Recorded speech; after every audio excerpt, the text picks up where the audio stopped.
ये कहानी उन 10,000 लोगों की है जो यहाँ इस साइलो नामी बंकर में 140 सालों से रह रहे हैं। 140 साल पहले इनके पूर्वजों के साथ क्या हुआ था? साइलो के बाहर जाते ही लोग मर क्यों जाते हैं? बाहर की हवा जहरीली कैसी हुई? उन विद्रोहियों ने इनके इतिहास को क्यों मिटा डाला? ये साइलो किसने बनाया? वो दिन कब आएगा जब धरती रहने लायक होगी? कब ये इस साइलो से बाहर निकलेंगे? ये तमाम सवाल साइलो के हर एक व्यक्ति के मन में है, पर इसका जवाब किसी के पास नहीं है।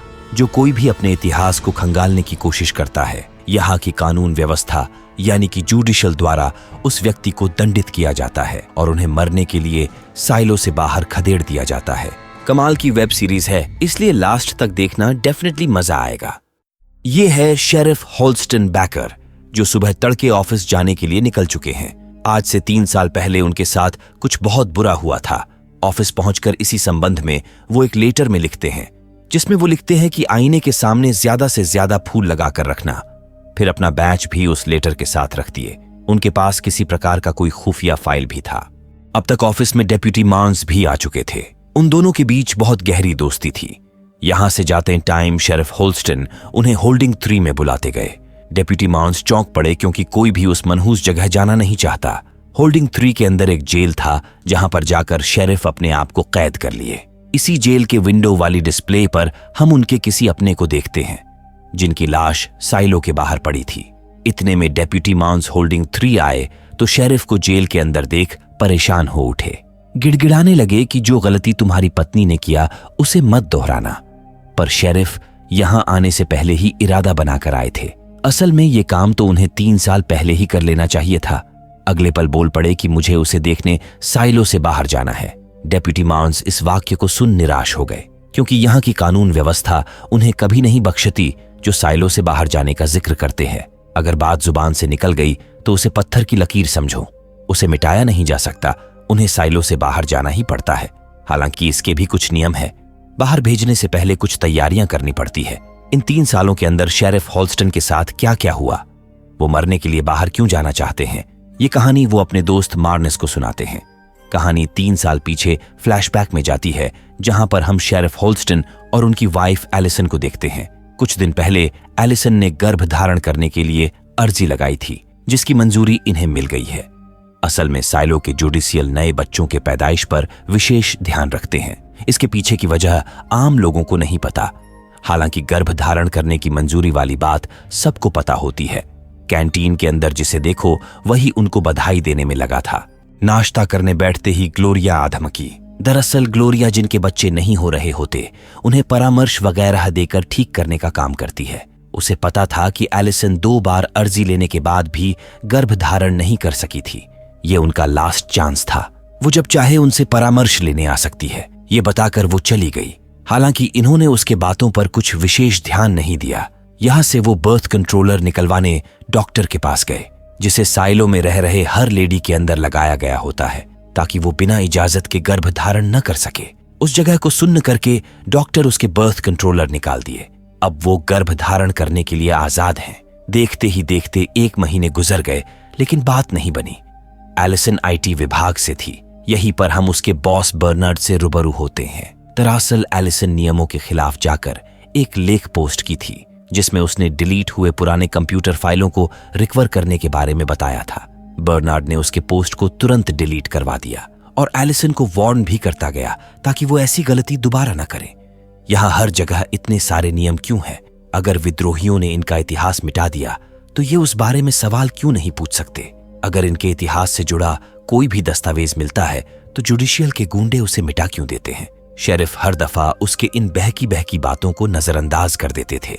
उन्हें बस इतना पता था कि उन्हें अपने संविधान के रास्ते पर चलना है, जिसे कहते हैं द पैक्ट। ये वो किताब है जिसके अंदर साइलो के सारे नियम है, जिसके अंतर्गत इन्हें रहना है। इसी तरह 208 दिन कब गुजर गए पता ही नहीं चला। अब एलिसन के पास गर्भ धारण करने के सिर्फ 157 दिन बचे थे। अगली सुबह एलिसन ऑफिस जा रही थी, तभी ग्लोरिया एक बार फिर उससे मिली। पर यह गर्भ धारण करने के विषय में नहीं था। असल में उसे कुछ सवालों के जवाब चाहिए थे। आखिरकार उसकी जिद पर एलिसन को उसके घर जाना ही पड़ा। बातचीत करने से पहले वो नल चालू करके आई, जो कि बड़ी अजीब बात थी। असल में उसे पूरा यकीन था कि उनके सभी बातों को मॉनिटर किया जाता है। वैसे वो जानने की इच्छुक थी कि 140 साल पहले विद्रोहियों ने जो सर्वर मिटाए उनमें क्या था, उन किताबों में जो उन्होंने जला डाले, और क्या वो सच में विद्रोहियों ने किया था या फिर हमें यहाँ गुलाम बनाकर रखा गया है। आखिर हम जमीन के अंदर क्यों रहते हैं, असल में बाहर क्या हुआ था, आखिर वे क्यों नहीं चाहते कि हम बच्चा पैदा करें। एलिसन के पास उसके एक भी सवाल का जवाब नहीं था। उसने ये बात हॉल्स्टन को भी बताई, क्योंकि 3 साल कोशिश करने के बावजूद भी वो गर्भ धारण क्यों नहीं कर सकी। वैसे उनके पड़ोसी ने भी अर्जी डाला था, उनके बच्चे तो हुए हैं, इसलिए वो जुडिशियल को इसका जिम्मेदार नहीं ठहरा सकते, उनमें ही कुछ कमी होगी। वैसे भी एलिसन अब 38 की हो गई है। देखा जाए तो शेरिफ अपनी वाइफ के हर सवाल को दबा देते थे, जो आगे चलकर उन्हें बहुत खटकने वाला है। अगली सुबह एलिसन को एक जॉर्ज नामक कंप्यूटर मैकेनिक का अर्जी मिला। उसके कंप्यूटर में कुछ खराबी थी, जिसके लिए उसने अर्जी डाला था। जॉर्ज के पास कल ही जाना था और कल फ्रीडम डे भी था। शेरिफ कल व्यस्त रहेंगे, इसलिए एलिसन रात को ही उन्हें बता दी कि अगली सुबह वो साइलो के मिड्स मार्केट में जाने वाली है। वहां किसी जॉर्ज नामी कंप्यूटर मैकेनिक का कंप्यूटर ठीक करना है। अगली सुबह वो उस कंप्यूटर मैकेनिक जॉर्ज से मिलने उसकी दुकान की तरफ निकल पड़ी। साइलो के हर एक फ्लोर पर आजादी के महोत्सव का रंगारंग प्रोग्राम हो रहा था। लोग इस पर्व को बड़े हर्षोल्लास के साथ मनाते हुए नजर आ रहे थे। एलिसन एंजॉय वगैरह करते हुए जॉर्ज की दुकान पर दस्तक दी। वो एलिसन को देख हैरान था, क्योंकि लगभग 12 अर्जी लगाने के बाद उन्होंने आखिर में एलिसन को भेजा था। वैसे तो मुझे डायरेक्ट भी अर्जी भेज सकते थे। दरअसल जॉर्ज नहीं चाहता था कि जुडिशियल को उस पर शक हो। बात ही कुछ ऐसी है, आज से 1 साल पहले उसे ये हार्ड ड्राइव कहीं से मिला था, जो उसके अंदाजे से 140 साल से भी पुराना है। जहां तक एलिसन को पता था कि विद्रोहियों ने आक्रमण के दौरान सारे ड्राइव नष्ट कर दिए थे। ये ड्राइव उस टाइम का नहीं होगा। यही तो बात है जिसके लिए जॉर्ज उसे यहाँ कंप्यूटर ठीक करने के बहाने बुलाया है।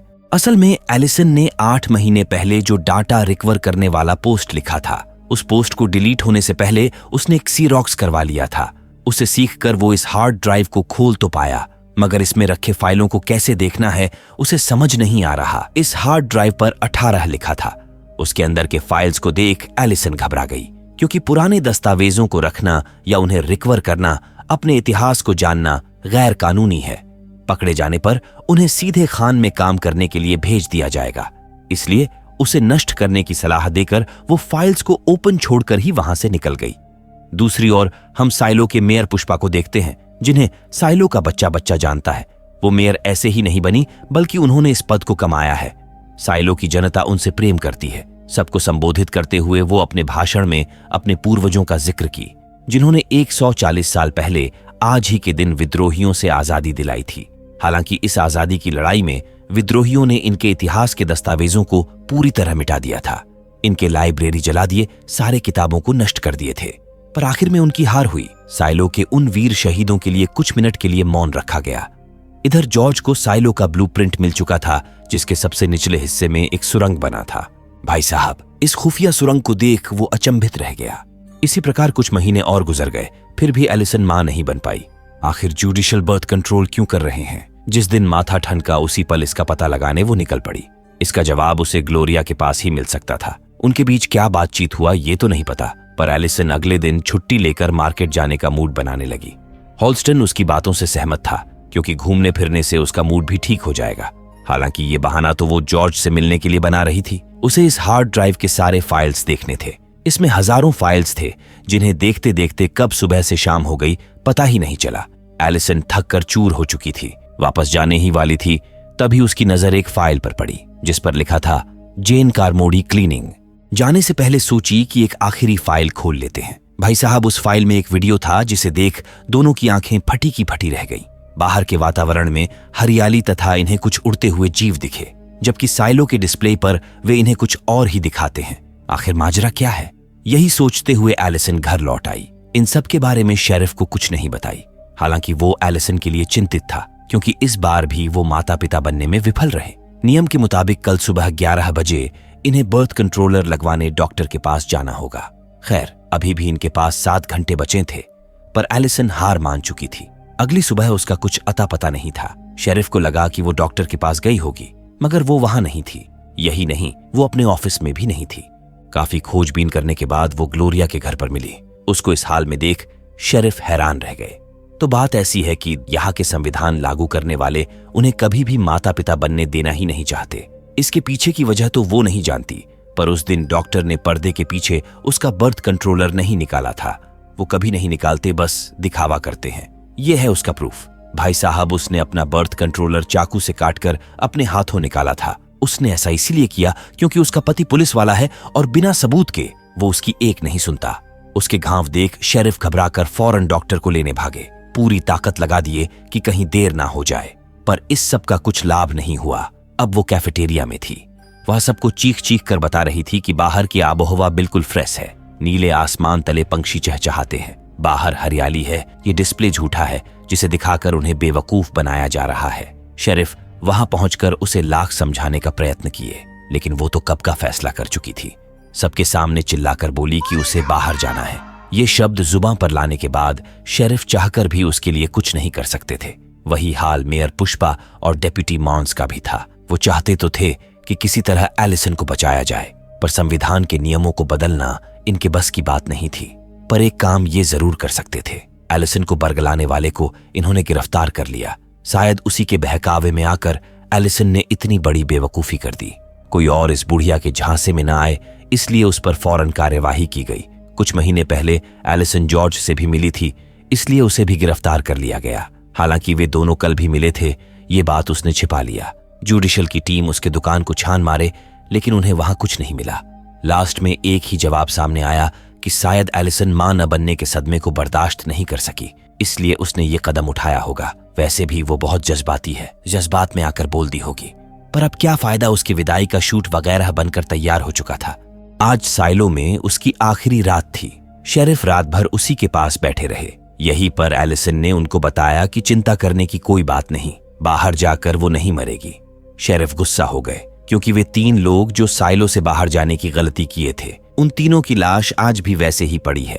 यही तो बात है, साइलो के सारे डिस्प्ले झूठे हैं। उन्हें जुडिशल कंट्रोल कर रहा है। वो नहीं चाहते कि हम बाहर जाए। किसके बच्चे होंगे, किसके नहीं होंगे, ये भी उन्हीं की चाल है। कोई रीजन भी तो होना चाहिए कि वो ऐसा क्यों कर रहे हैं। इसे जानने का एक ही तरीका है। जो भी साइलो से बाहर जाते हैं, उन्हें सेंसर को सफाई करने का काम दिया जाता है, ताकि वो बाहरी दुनिया को देखकर समझ सके कि बाहर रहने लायक नहीं है।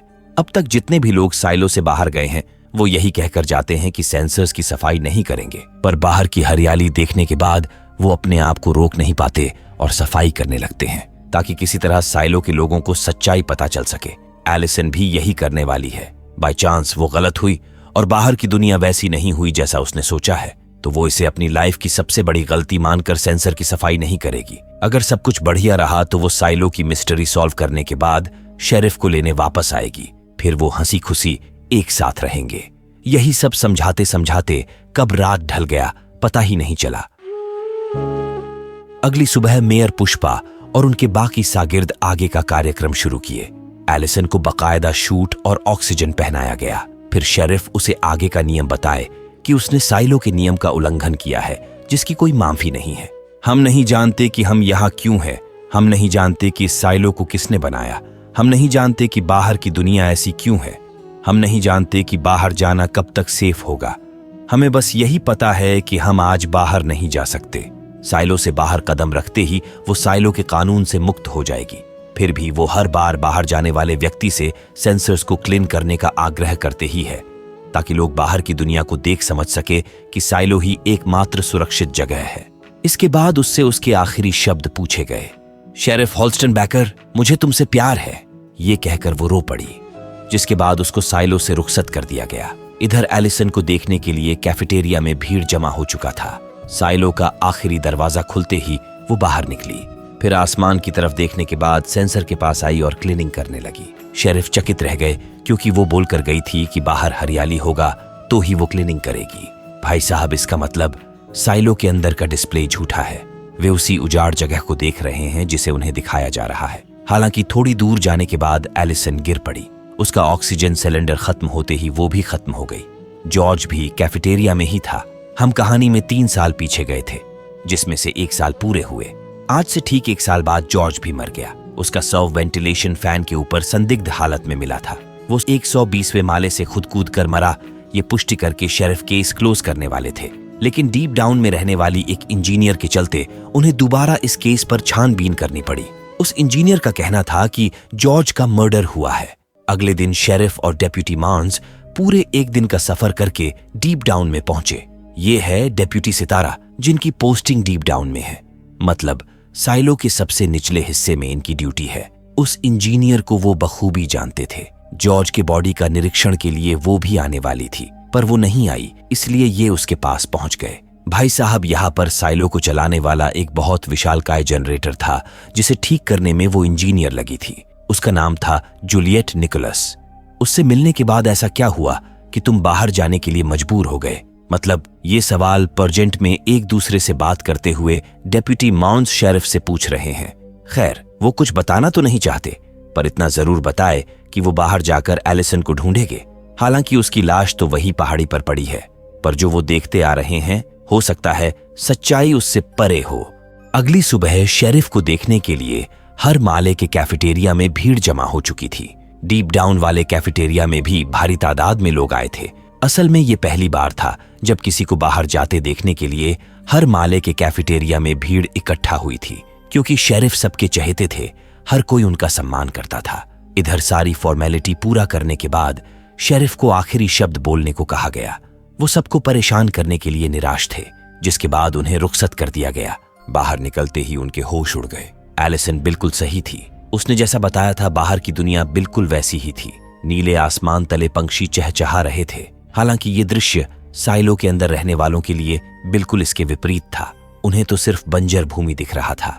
इस खूबसूरत नजारे को देखने के बाद शेरिफ फौरन सेंसर को क्लीन करने गए, इस उम्मीद में कि शायद अंदर वाले इस खूबसूरत नजारे को देख सके। 3 मिनट बाद जब उनके शूट का ऑक्सीजन खत्म हुआ, उन्हें सांस लेने में दिक्कत होने लगी। किसी तरह वो अपने हेलमेट को निकाल फेंके, लेकिन इससे भी कुछ फर्क नहीं पड़ा। वो भी एलिसन के बॉडी के पास जाकर दम तोड़ दिए, जिसे देख जूलियट चिल्ला पड़ी कि वो 1 नंबर का झूठा था। आखिर वो शेरिफ के बारे में ऐसा क्यों बोल कर गई, और वो इतने गुस्से में क्यों है? खैर, मसला चाहे जो भी हो, डेप्यूटी मार्न्स के पास हम उसी लेटर को देखते हैं जिसे साइलो से बाहर जाने से पहले शेरिफ ने लिखा था। इस खत में कुछ ऐसी बातें थीं जिसे डेप्यूटी मार्न्स छुपाना ही बेहतर समझे। वही शेरिफ के ना होने से काफी जगहों पर अराजकता भी फैलनी शुरू हो चुकी थी। यहीं पर हम जुडिशल के एक मेंबर रॉबर्ट सिम्स से रूबरू होते हैं, जिन्हें देखते ही झगड़ा करने वालों की बोलती बंद हो गई। इन्हें शांति बहाल रखने के लिए जितना जल्द हो सके नए शेरिफ को चुनना होगा। तो वही पुष्पा इस बात को लेकर परेशान थी कि जुडिशल किसी अपने बंदे को शेरिफ के लिए न चुन ले। वैसे नियम तो यही कहते हैं कि शेरिफ रिटायर होने के बाद अपना वारिस चुनते हैं, जिन्हें अगला शेरिफ बनाया जाता है। क्या इस बारे में शेरिफ होल्स्टन ने तुमसे कुछ कहा था? डेप्यूटी मार्न्स चुप्पी साध लिए, हालांकि उन्हें शेरिफ का आखिरी लेटर मिला था। उधर जूलियट को जब कहीं पर भी शांति नहीं मिला तो वो रेडियो मैकेनिक मार्था वॉल्कर के शॉप पर चली गई। ये पहली दफा नहीं था जब वो यहाँ अपना गुस्सा शांत करने आई हो। असल में वो जब 13 साल की थी तभी उसके डैड उसे मार्था के पास छोड़ गए थे। मानकर चलो कि मार्था उसके मां समान थी। वो उसके मूड ऑफ के पीछे की वजह पूछी।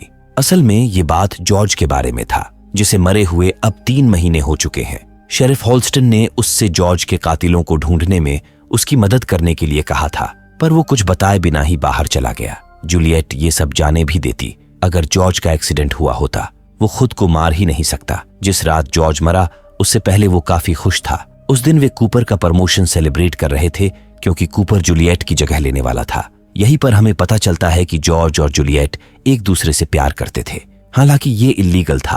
पहले उन्हें जुडिशल से परमिशन लेनी होगी, फिर मंजूरी मिलने के बाद ही वो साथ रह सकते हैं। अगर पकड़े जाते तो सीधे खान में काम करने के लिए भेज दिया जाता। इसीलिए जॉर्ज बहुत डर डर कर उससे मिलता था।